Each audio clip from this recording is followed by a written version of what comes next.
எது ஆன்லைன் தான், எல்லாமே ஆன்லைன் தானே ஆர்டர் பண்ணுறாங்க. அப்போ ஆன்லைனில் நல்ல படமாக இருந்துச்சுன்னா உடனே லைக் பண்ணுறாங்க, நல்ல பொருளாக இருந்துச்சுன்னா உடனே வாங்குறாங்க. அப்போ அவங்களுக்கு தேவையான கண்டென்ட்டை, அவங்க உணர்ச்சியை தூண்டக்கூடிய கண்டென்ட்டை, அவங்க உணர்ச்சியை வந்து அறுவடை செய்யக்கூடிய கண்டென்ட்டை கிரியேட் பண்ணால் அது உண்மையா பொய்யான்னு நம்புறதுக்கு, அதை தேடி பார்க்கறதுக்கான டைம் இல்லை அவங்ககிட்ட, மக்கள்கிட்ட இல்லை. அந்த மக்களை நாம் எப்படி வேண்டுமானாலும் அடிமைப்படுத்தலாம்.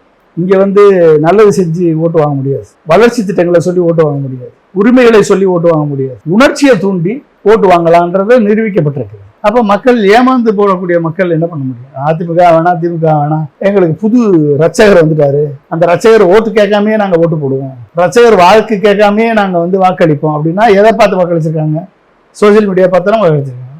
பாட்டு போட்டு வைபை கிரியேட் பண்ணி, டான்ஸை கிரியேட் பண்ணி, ஆடக்கூடிய கண்டனை கிரியேட் பண்ணி, அவரை பற்றி புகழ்ந்து பேசி, அவரை பற்றி உயர்வாக பேசி, அழுது துடிச்சு, அப்படியே பார்த்த உடனே ஆனந்த கண்ணீராக குட்டி, ஏதோ அனாதை ரட்சகனை பார்த்தது மாதிரி, ஏதோ முருகனை பார்த்த மாதிரி, ஜீசஸை பார்த்த மாதிரி, அல்லாவை பார்த்த மாதிரி ஒரு பெரிய ஒரு பிம்பத்தை கட்டமைச்சு, அதன் மூலமாக இவர்தான் அனாதை ரட்சகன், இவர்தான் ஹீரோ என்ற பிம்பம் கட்டமைக்கப்பட்டு